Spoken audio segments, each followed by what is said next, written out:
Okay. Okay, cool. All right. Hello, everyone. My name is Josie, and I'm the founder of Project Inspire. I'm reading off the script, by the way.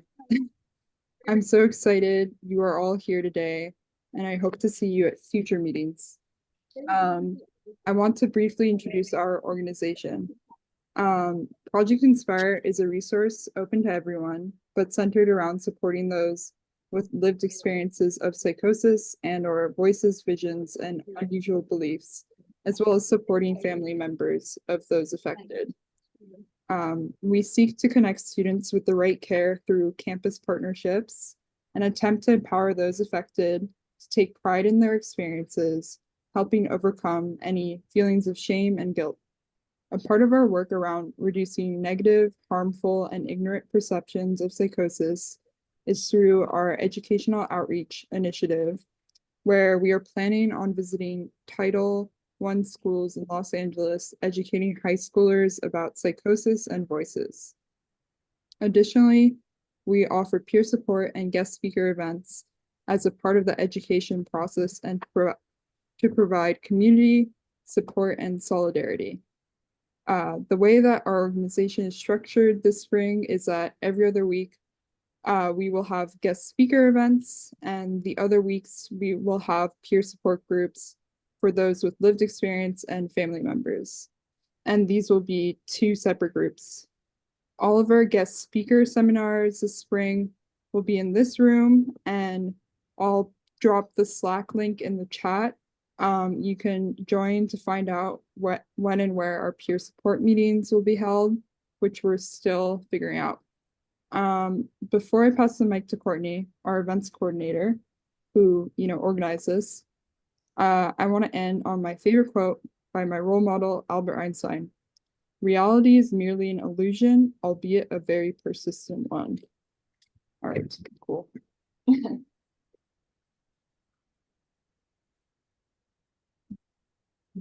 So I'm very excited today to introduce Dr. Tanya Luhrmann as our guest speaker. Dr. Luhrmann is a distinguished psychological anthropologist whose research engages with voices and visions in the realm of magic and religion and in the realm of madness. Her work also examines culture, morality, and the training of psychiatrists. She holds a PhD in anthropology and a master's in philosophy from Christ's College, her bachelor's degree from Harvard University, and is currently a professor in the anthropology department at Stanford University. Dr. Luhrmann's research on voices has been within many cultural and religious contexts. She's engaged with homeless women in Chicago experiencing psychosis, people who hear voices in Chennai, Accra, and the South Bay, evangelical Christians who hear God's voice, Zoroastrians who cultivate mysticism, and practitioners of magic. She's written extensively on these topics with books including Persuasions of the Witch's Craft, When God Talks Back, Our Both Troubling Madness, and How God Becomes Real. She is currently working on a forthcoming book entitled Voices. On a personal note, my first introduction to Dr. Luhrmann's work was Our Most Troubling Madness, which I encountered as an undergraduate shortly after my first hospitalization for psychosis. This book significantly shaped how I understood my own experience. Through ethnographic case studies, it challenged the universalist view of schizophrenia, showing how culture shapes both the illness and its treatment.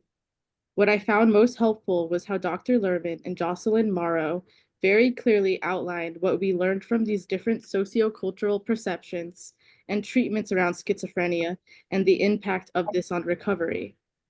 From this, we learned very practical insights into what perceptions and treatments are generally more beneficial for recovery.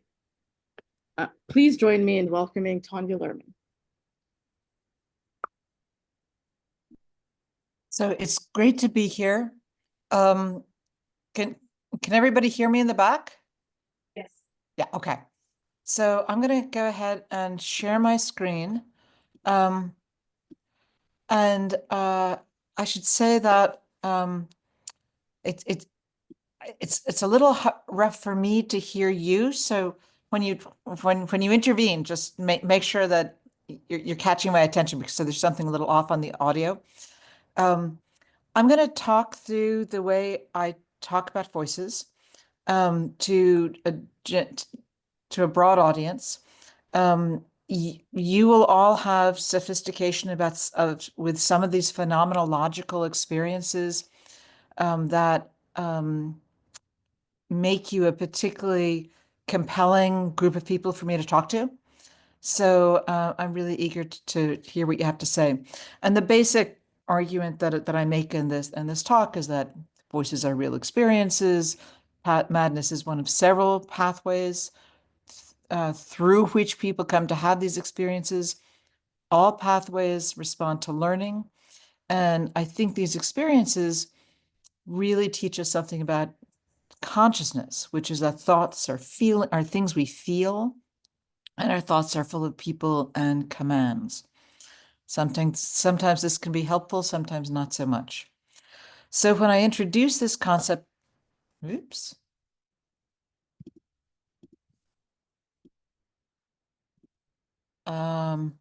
Here we go. So when I introduce the idea of voices to an audience, I use our rock star in their voice hearing world, who's Joan of Arc. And I describe the experience of being spoken to in the absence of a human speaker. And the first thing I say is that this is really, really important in a religious setting because spirits speak, and that's often the only first evidence of the presence of God for a human being. That's how you know that gods and spirits are there. So here Gabriel is speaking to Mary. Abraham knew that Yahweh was there because Yahweh spoke to him. Jesus spoke to his disciples after his death. The angel Gabriel again delivered the Quran to the verses of the Quran to Muhammad. And because spirits are invisible, the voice really, really matters. But these are experiences that really happen to people, I say to a general audience. And sometimes they really, really matter. So this is Augustine, famous example, a man who transformed Christianity, but who himself struggled to convert because he felt he was torn against himself, couldn't do what a conversion to Christianity would demand of him. And one afternoon, somebody came over, and the conversation overwhelmed Augustine. He ran outside, threw himself at the foot of a fig tree, and then he heard God say something, and that enabled him to convert. A little closer to home, Martin Luther King Jr. on the edge of the Montgomery bus boycotts. Early on in the civil rights movement, he was getting death threats against himself, against his family. He thought that maybe he should not continue. And he sat at his kitchen table and prayed, and he heard God say that he would be with him, and he went forward. Changed our history. This next woman is somebody who I somebody I know who went to a good school. Best job she could get on graduation was the morning shift at the local 7-Eleven, which was like distinctly displeasing to her. And she said one morning this woman came in. She looked like she'd been up all night. She looked like it had been rough. She threw her stuff on the counter, 2 6-packs of Miller Lite, some cat food, and a food product of some sort, and donuts, I think. And she looked at me and she said, "Hey, can you get me a carton of cigarettes?" And I'm thinking, excellent. This is what I want to be doing with my life. So I turned around, rolled my eyes. I started thinking my judgmental thoughts. In that moment, I literally heard the voice of God say to me, "Do not judge this woman. I have created her in my image and I love her." And poor woman, I almost fell over. I'm trying to give her change, and I'm like, whoa, the voice of God spoke to me. I have been changed ever since. So, however we understand the ultimate source of this experience, I think the proximate cause is some kind of thought or mental event that feels like it's not somebody's own thought, and it feels as if it doesn't come from inside them, although sometimes it is heard inside them, and we can talk more about that. These experiences are more common in the general population than you might think. So if you show up with a kind of NIH clipboard, or you sound like you're asking questions about mental illness, and you ask people in a population, you get roughly 3 to 10% to report kind of an audible voice.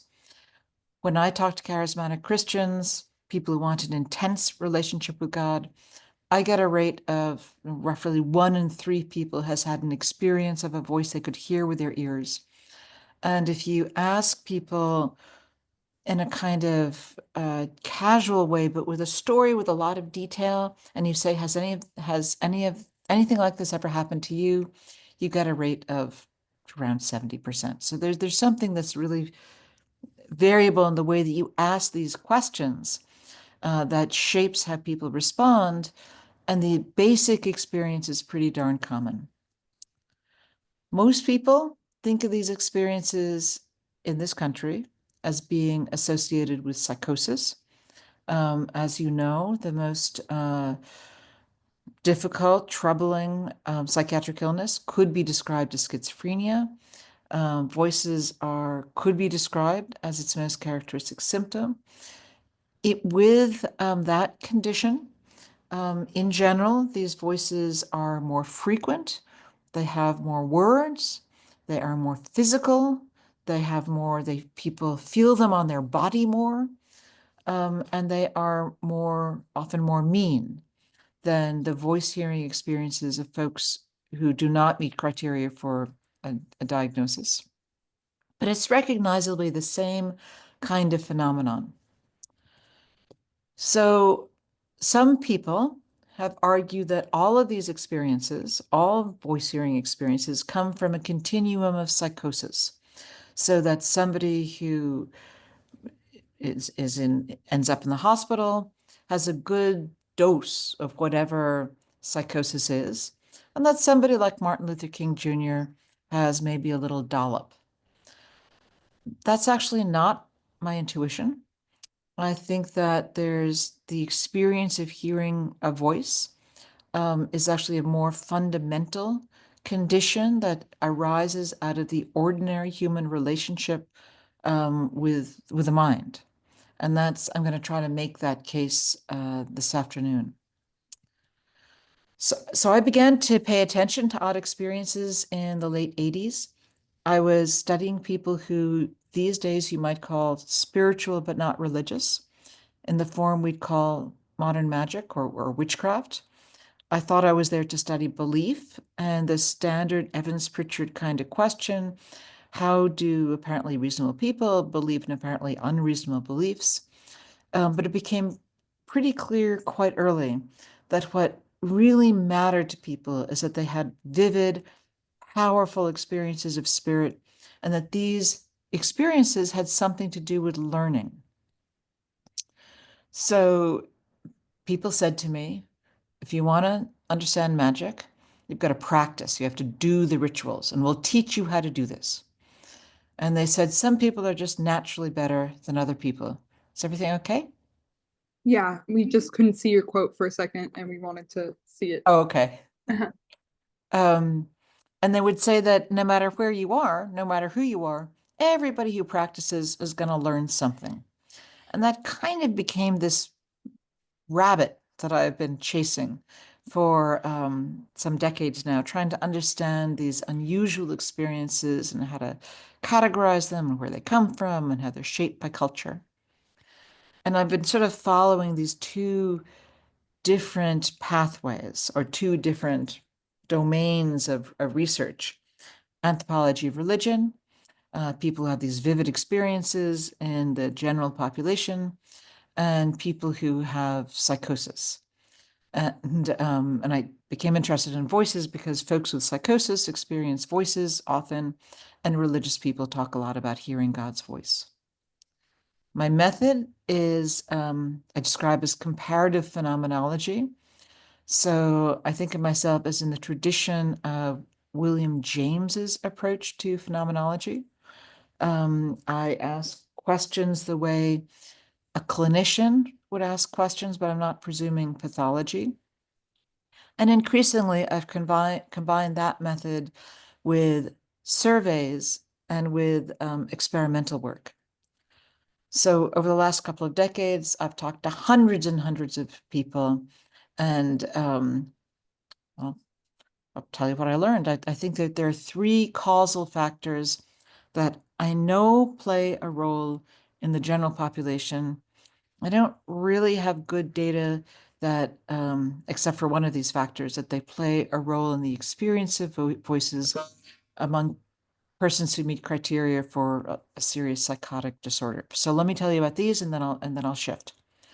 First factor, and I know this plays a role in, I believe this plays a role with the experience of the voices of madness, is training. And so one of the things that my work has shown is that training really does matter.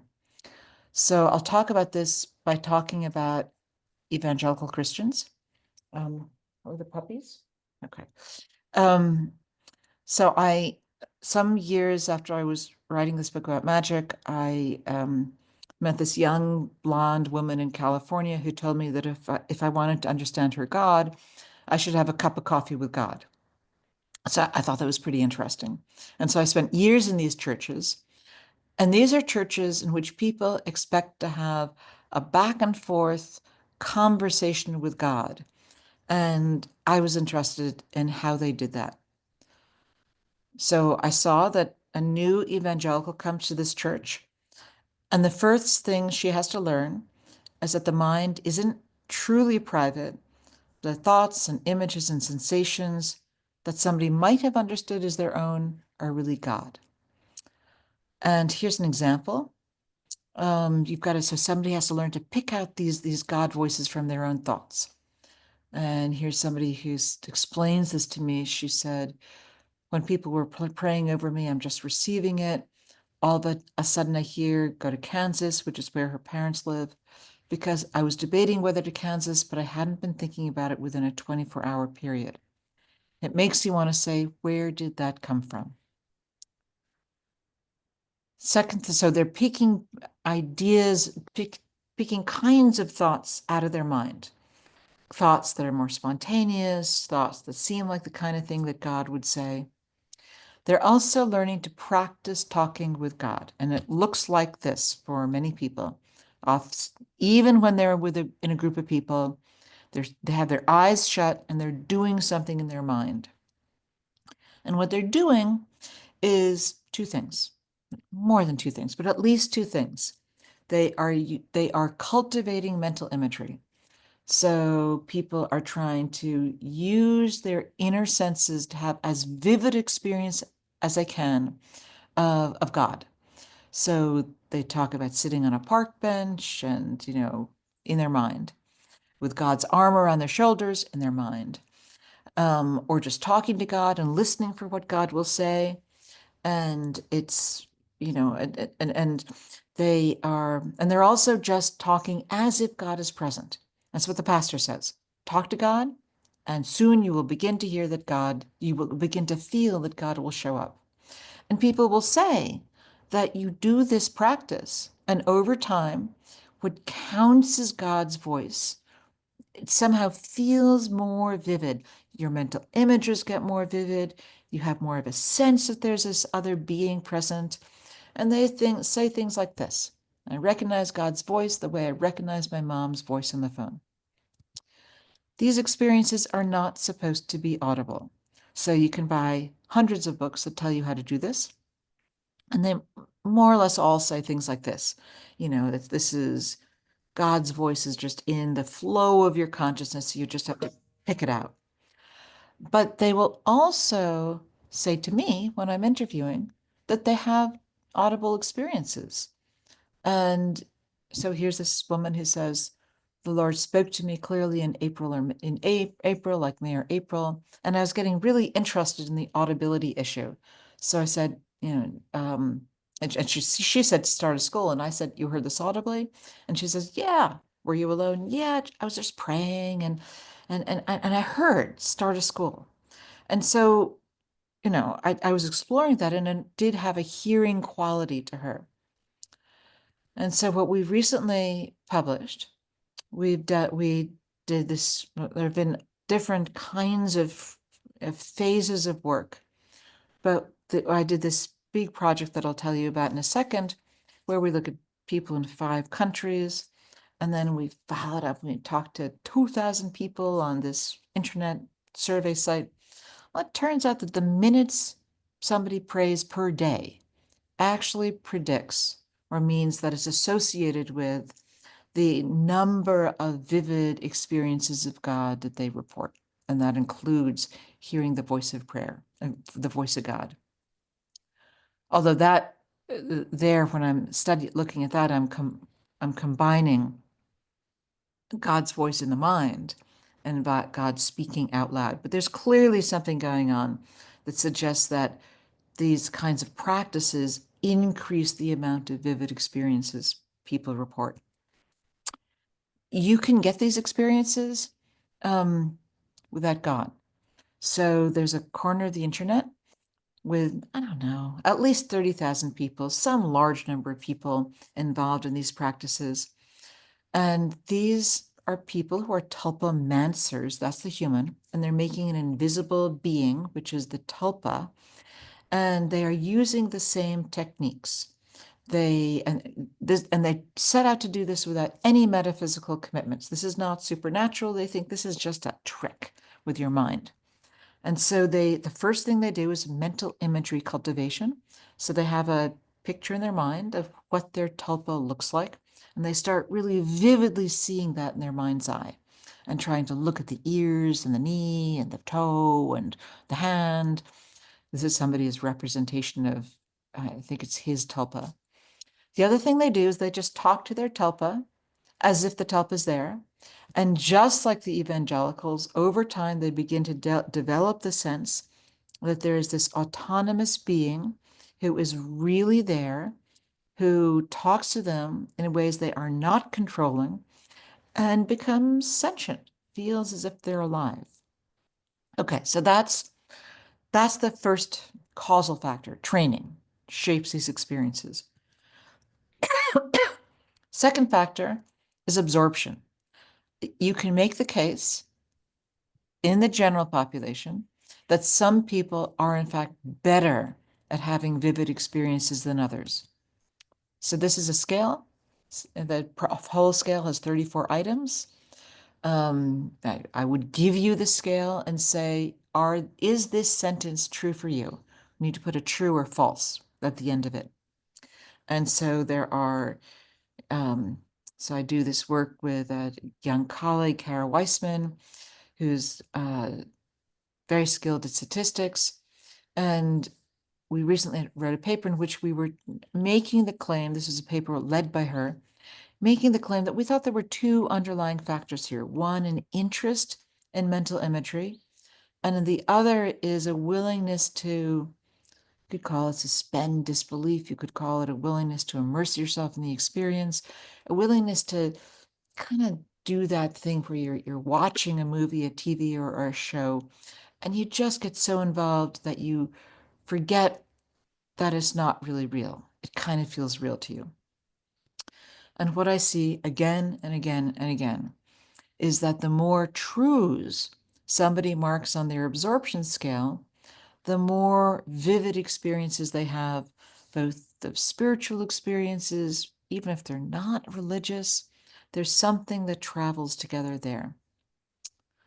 Third factor is that there's some story about the way that you think about thought itself. Is everything okay? Well, Okay. And so let me take a moment to unspool what I'm trying to say here. So I think you can make the argument that humans everywhere have a basic default model of how thought works. And that this default model is that thoughts are located in your body. They're certainly maybe inside you, you might say. That they are private. Other people can't read your thoughts. They can't read your mind. You own your thoughts. They're what William James, they have a quality of myness, and they don't seep out of your mind on their own to affect the world. I think that's a basic set of ideas that all humans have. But all humans also have experiences that violate that model. So everybody who's had a powerful dream has probably had the sense, that somehow that dream conveys information that they wouldn't otherwise have had. It comes in from outside. Or you get the sense that somebody who really matters to you can read your thoughts. Or you can have a sense that maybe, you're really angry at somebody and you curse them and they're not there, but it feels like an action that you might be affecting them. You might worry that you're affecting them. And of course, folks with psychosis have these experiences in spades, but everybody has some of these experiences. And I would make the argument that cultural ideas, like the idea that a curse really is powerful, that prayer really does heal somebody directly, that you can be inspired, you can, like, a poem will but just come to you, that witchcraft works. All these are like cultural practices that elaborate these sort of conflicting, the intuition that's a little bit more supernaturally. I'm going to call that porosity, although you could also call it potency, the idea that the thought is so potent that it can leave your mind. So, but porosity is the idea that the mind-world boundary is permeable in non-ordinary ways, that thoughts can just go in and out of their own accord. So some years ago, I ran a project, and this was the group, a bunch of really smart and capable anthropological field workers with a psychologist or two. And we were interested in the relationship between the way people thought about thinking, the way they thought about thought, and their vivid experiences, like hearing God's voice. And we worked in 5 parts of the world. And in each of those places, people did these, long, multi-hour conversations with people of deep faith about the way they thought about thinking and also about their spiritual experience. And we also trained research assistants to stand in line and interview, like interview people at the equivalent of the local DMV. And we gave undergraduates questionnaires. And some of these questions were about porosity. So this is the kind of anecdote we gave people. And we said, so we gave people 3 different versions of this story. Supposing that in a distant community that's like this one, there's a woman named Martha. One day, Martha realizes that her neighbor Mary is really angry at her. She's been angry for a long time. And we'd explore, supposing, do you think Mary could just hurt Martha just by thinking about her? Supposing she's a special kind of person, supposing she uses special kinds of words, do you think it could happen? And we also developed a scale with items like these. And like evil thoughts can go out into the world, like Wi-Fi or radio, and cause bad things to happen to other people without a spirit's help. Or spirits can put thoughts in our minds. So these are cultural ideas, and they were including the idea of a spirit doing the work, but it's really about thoughts moving in and out of the mind. And no matter where we did this work, or no matter what method we used, the more porosity, the more an individual affirmed, the more voices they reported, and the more absorption, the more voices they reported. So I reported that there. We did another version there. I'm going to skip ahead a little bit. And just say that I think that these 3 factors sort of work together so that a person is more likely to hear God speak if they have a kind of the epistemic flexibility of somebody who's higher in absorption, cultural support, ideas about how thoughts can work in the world, and cultivated skills to shift away from this default model of mind to a more porous way of being and thinking. And that seems to make it more likely that people in the general population have these vivid experiences. So this is what I've said so far.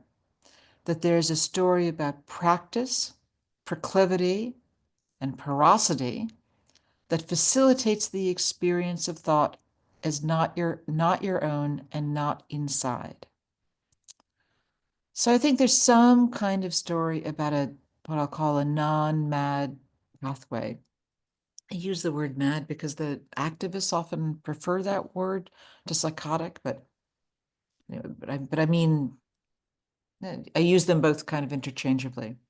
So there's some kind of story in the general population that the attention to inner mental events leads some mental events seeming to be more external, more in the world real. So now I want to return to psychosis.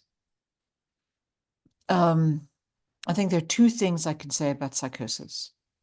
I don't really know whether those three factors in the general population affect the amount of voice hearing in psychosis. That's kind of, turns out that's really hard to measure, to feel confident that you're really measuring it.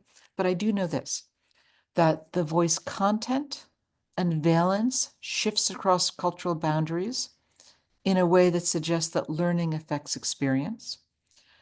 And the other thing is that sometimes religious experts might be people who are vulnerable to psychosis and whose religious practice might change the experience, might change the degree to which those voices are caustic. So let me unspool that, and I'll talk for another 20 minutes. And is that too long? No, okay. Okay, so first, valence and content. So this is the first study that I did, but I've done a series of other studies now, so I'll walk us through.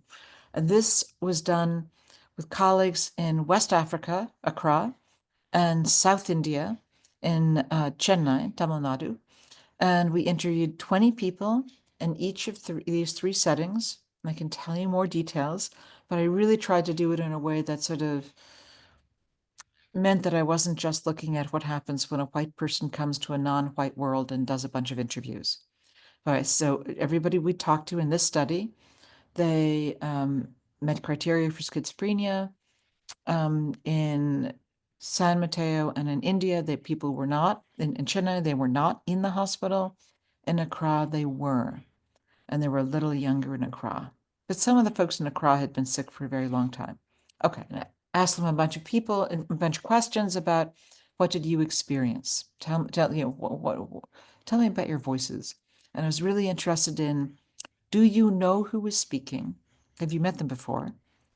Are they ever positive? Because they do have a dominant experience of somebody that you like and that you think likes you. Do they tell you what to do? And I guess that was the main thing. Those are the main questions. And we asked a bunch of other questions. Okay, San Mateo, this is what I found. Again, small sample, 20 people in each place. But I think this is true because I've talked to more people since then. Americans, very clear that hearing a voice means that you are crazy. Everybody said this. Very clear. People know their diagnosis, at least in the people that I was talking to. I want to share the most charming response, that charming thing that somebody said to me about diagnosis, which is, I went to the hospital with a little depression and I must have caught all that other stuff on the way out, which I kind of love. For these Americans, most people did not know did not know in the flesh the person who was speaking. These were more alien experiences, and they talked about them as alien experiences. So some people would talk about the entity or about M. The voices were often violent. So this was really striking, like 16 out of the 20 had violent voices and in particular violent commands.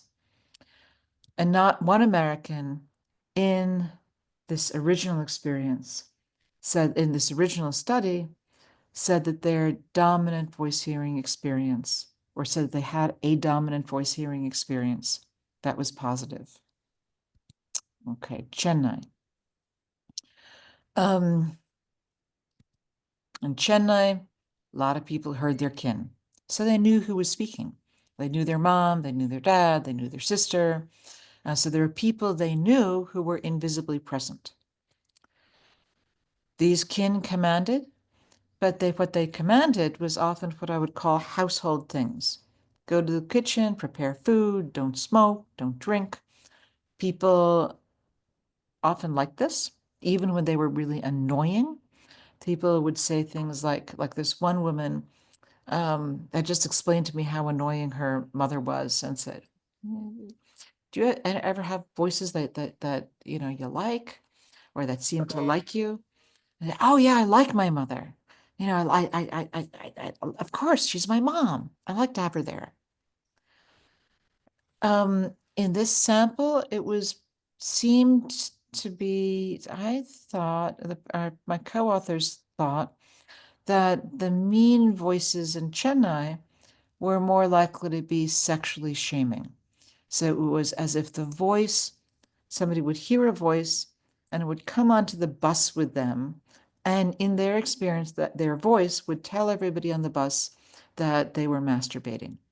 It was like this, Americans in this small sample often talked about sex, but they often talked about that with more pleasure. And of course, in psychosis, people often have sensations on their bodies.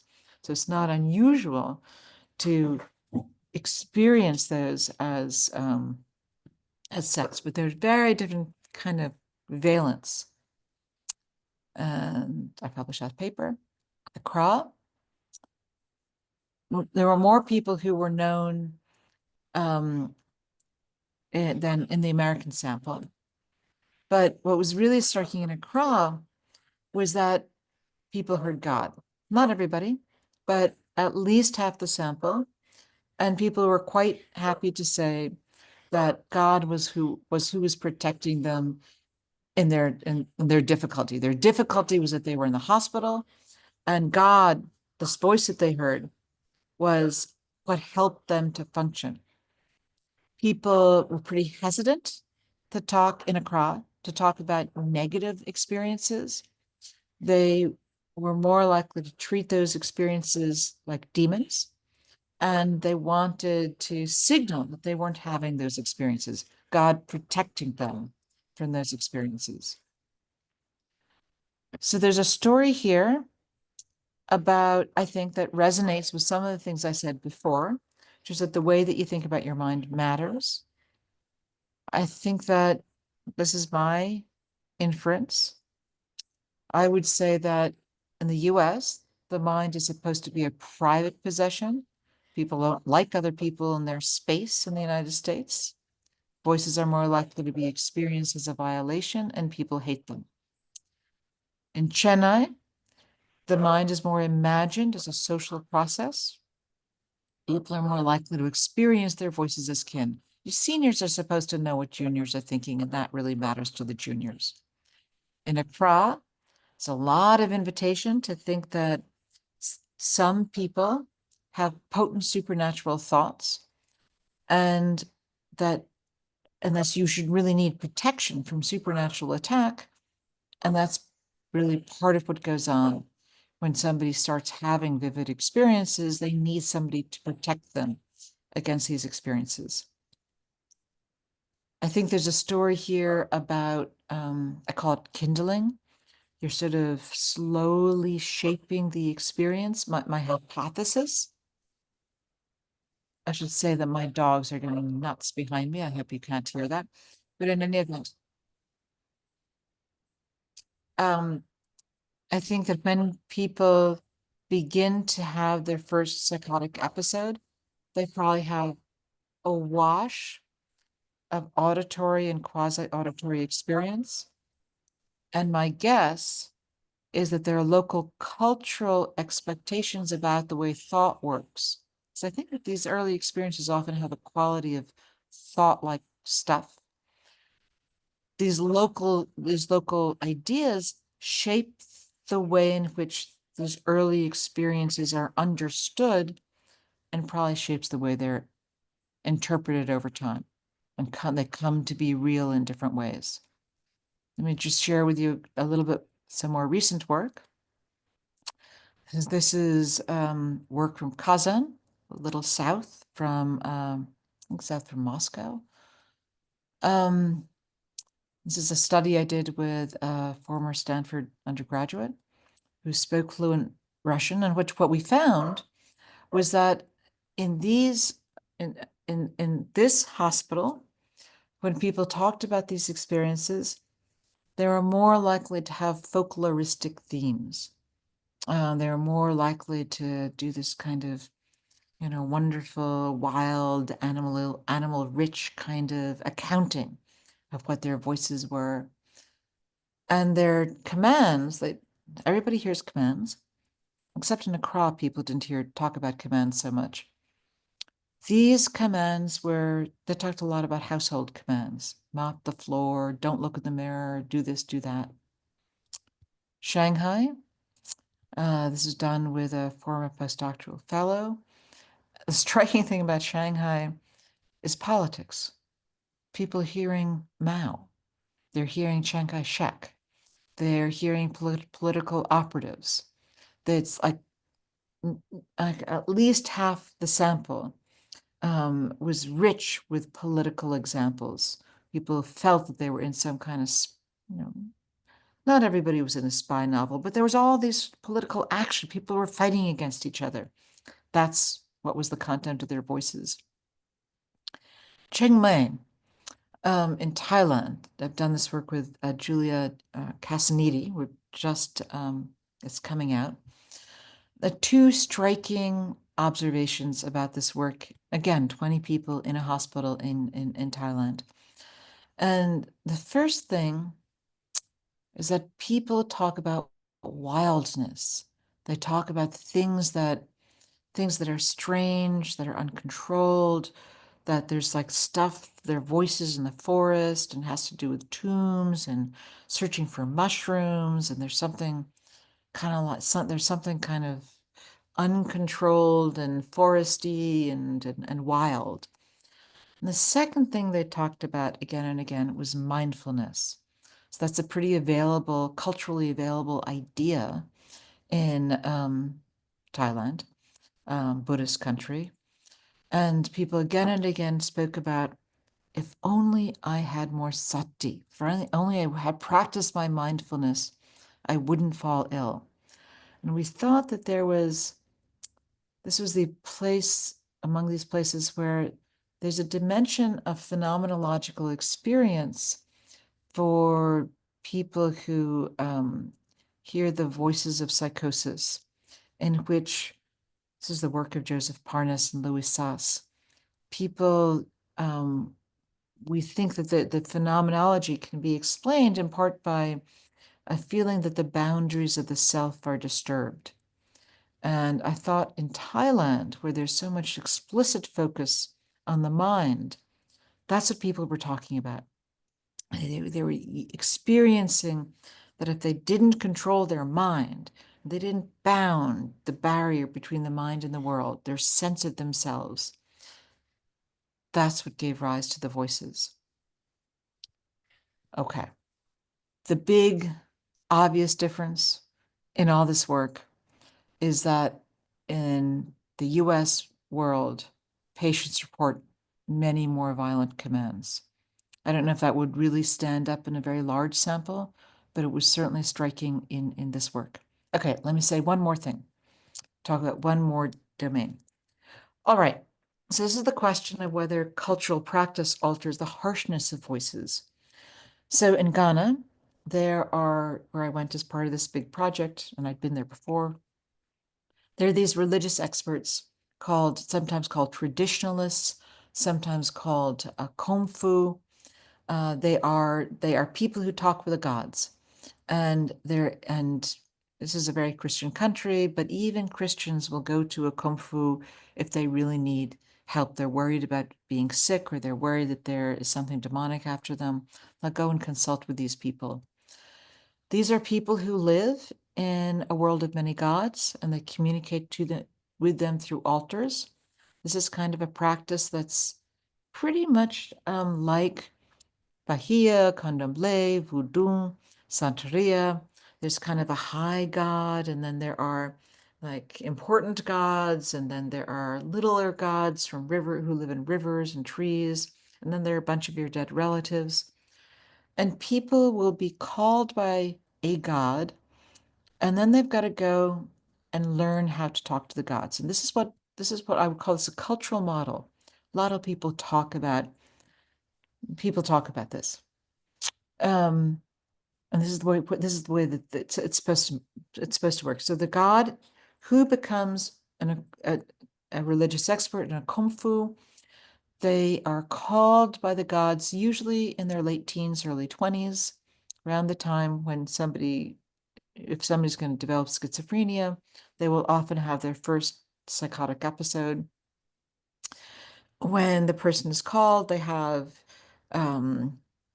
they black out and they're possessed, they remember nothing. You're not supposed to want to accept the god's call because you've got to give up sex for a year and wear no shoes, and maybe you're going to earn money, maybe you're not. You got to drop out of school. So people will say the kung fu will struggle. It looks like they're crazy. It looks like they're really, really ill. But if they become, but maybe their mom is going to take them for training, and their mom will take them away to a master of kung fu, and that person teaches them how to know the gods, how to distinguish between demons and gods. You got to know how to call the gods. You've got to practice being possessed again and again.